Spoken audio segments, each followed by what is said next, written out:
My father died swearing the foundation was level.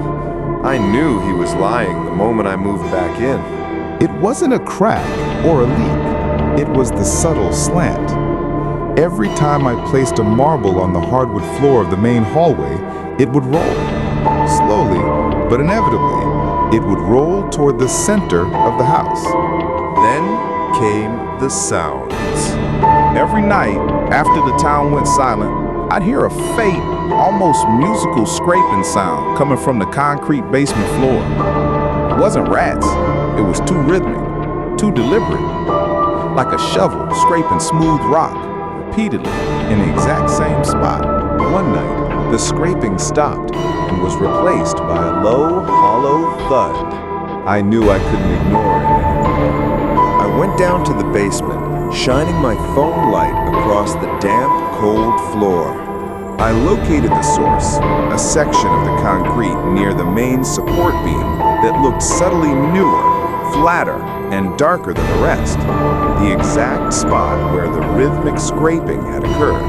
I felt a wave of icy sickness. I remembered my father, a construction worker, always complaining about that one job years ago, the one that paid cash, the one he never talked about.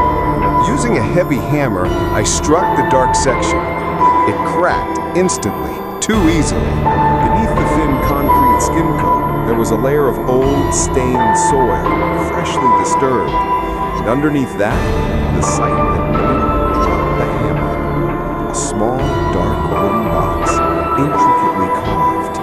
I pried it open with a screwdriver. It wasn't filled with gold or sequins. It was filled with old, brittle photographs.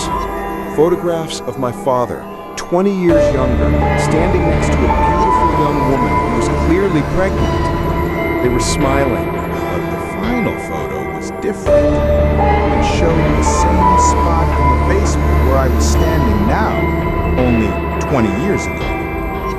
The hole was much larger now. My father was there, but he wasn't smiling.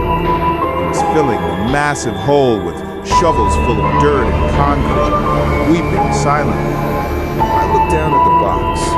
It wasn't the box that held the secret. It was the house. The slant wasn't a fault in the foundation. It was the settling of the soil. The house wasn't built on a rock. It was built on top of a grave. Subscribe for more terrifying shorts.